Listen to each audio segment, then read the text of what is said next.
Hey guys, welcome back to Stuff Steve Likes, coming at you today with a new watch review.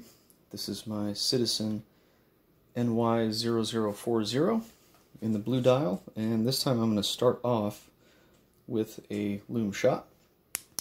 Let me get my black light.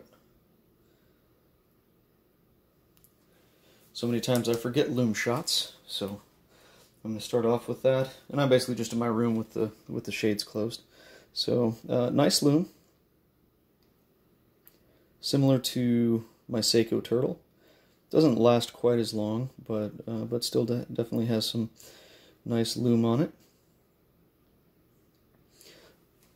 So that's the Loom Shot, and it does last all night. By the morning, it gets a little bit tough to read, but definitely does its job. All right, now I'm going to shed some light on it. Here we go, and I'm trying a new lighting thing where I can control the light a little bit better. I like to shoot outside, but then when you want to do a Loom Shot, you got to come in and do all that. So I'm going to try this out and see how it works. But this is the blue dial, really beautiful sunburst blue dial. And this is just a quirky watch. It really is. It's got, you know, a 60-click unidirectional bezel, and you can really hear that it's got a good mechanical click to it. And I'll always take a 60 click if it's a good one, over 120 click if it's a bad one. So so good on them for making a good bezel. It does have a little bit of play, but nothing, you know, nothing too crazy, and it does line up really well. This is the watch that was issued to the Italian Navy back in the 90s. This was kind of Citizen's answer to the Seiko SKX, and I really do like this as opposed to the SKX, just for the simple fact that it's something a little different. I think the SKX is an incredible watch. I've got some buddies with it, and really think it's an excellent watch. But this one is just something a little bit out in left field. One of the main things you notice is that the crown is at the 8 o'clock, and that really helps with it not digging into your wrist, because as you know, I've actually got a couple marks on the back of my hand where my watch is digging. When you flex your wrist like this, the crown digs into your hand. Well, with this, you don't have to worry about that at all. So actually, a really brilliant design feature there. Now, I will say, when I wind the watch, I do end up winding it this way upside down, but not a big deal. The crown action is nice on it. Undo it, you can hear the pop. There's your first position here. Nope, there's your second position. Let me find the first position here. That's the one thing I will say about this one. The first position is a little bit tough to find. Well, I'm just going to go to second position here.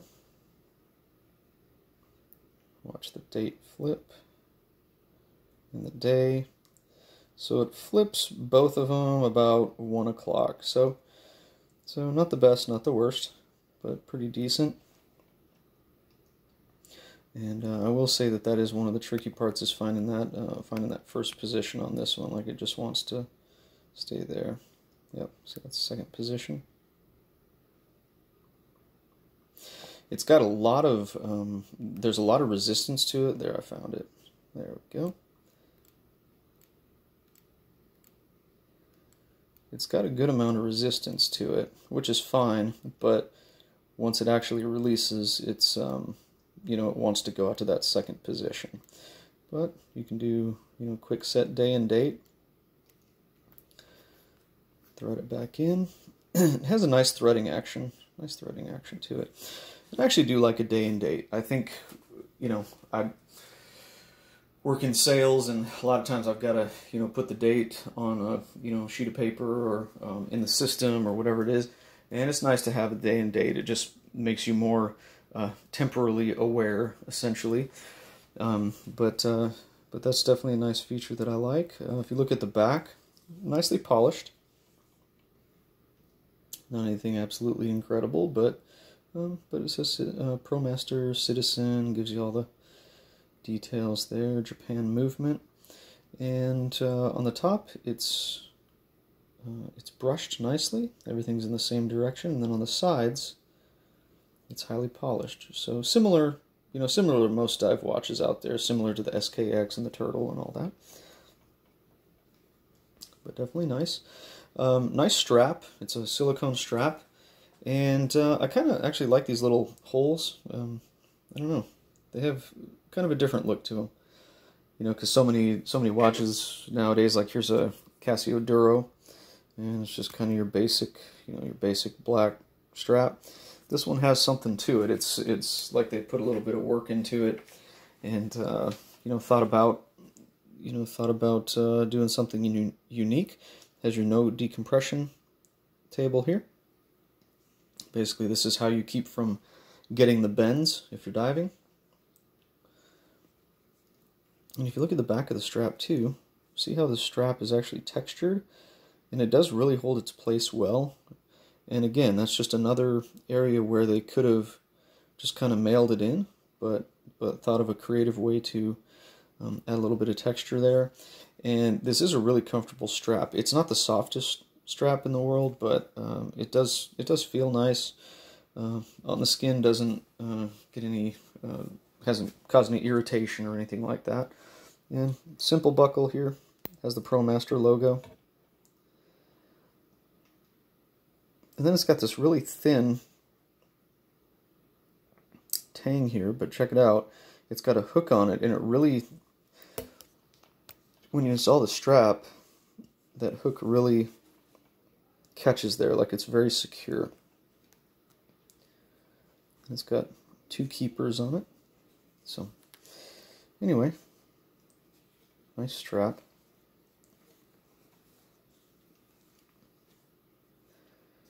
And yeah, just a nice, unique watch. It has an 8000 series movement, so hand winding but not hacking, so kind of different. But the hacking thing is not a huge deal to me. Let me give you a size comparison. And this is 42 millimeters. I've seen some people say 42, some people say 41 and a half. I don't know. There we go. There's a couple watches that are very popular that you can compare it to. So as you can see, it's definitely a little bit smaller than the Duro and the Turtle. But still has a good wrist presence to it. And honestly, the larger watches, I don't think they're going out of style, but some people are now going back to a slightly smaller watch. And this one definitely fits the bill. If you can find it, these are kind of difficult to find in the US. You can find, they've re-released a couple different ones now. They have like I think it's a NY0040 and a few other ones. They have like the puffer fish on the back. Anyway, but this version here is the NY0040. This is the one that was issued to the Italian Navy, and I really wanted this one. I had looked at a couple of the other reissues and really decided that I'd wait for this one. And was glad that I did. A local seller had actually bought out an Italian jewelry store of his stock. He had some blue ones, some Loom ones, and a few different ones, but this blue one is, in my opinion, the one to get. The Loom is cool, but I think at night it would almost be annoying, like it's too much Loom. And actually, you know what? Let's close this, and I'll just show you a Loom Shot with all three of these, because these are all pretty popular divers here. Ooh. Let's not hit the camera here.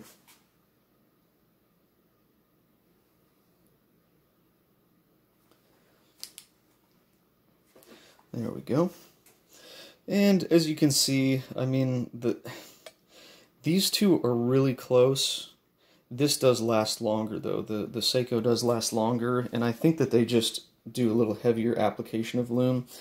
And yeah, the Duro is just kind of, the Duro is just kind of okay. But you can see, the Citizen is starting to fade a little bit, but the Seiko is winning here, and that's pretty common. I mean, Seiko just does an amazing job with their loom, but that was unplanned. But I was like, well, I've got these three here, we might as well do a loom test between all three of them. But overall, really cool watch, kind of quirky, a little bit smaller diver than what you've been seeing out there with the Seikos and a lot of the Swiss pieces, and even a lot of the other Eco-Drive Citizens. But this is one that I've wanted for a long time. It's not a grail watch, but it was definitely kind of a bucket list watch, and I'm definitely glad I got it. And it's just something different, and especially for the fact that it's a Citizen and it's not an Eco-Drive. Let's face it, when you go to the mall and you're looking at the watch counter, every Citizen in that counter is an Eco-Drive, and there's nothing wrong with that, and I've had Eco-Drive watches before and they're great, but there's something about having an actual automatic Citizen. It's kind of special.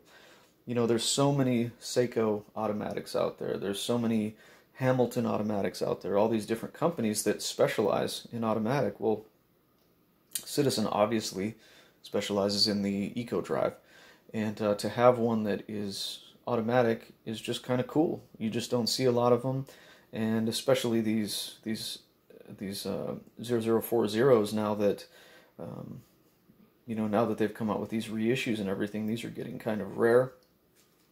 And I don't think this will ever be a collectible piece, but this is a really beautiful little watch, and this video probably went a little bit too long, but just wanted to talk about it, give you my thoughts on it, and just show you what a really nice little kind of minimalist diver it is.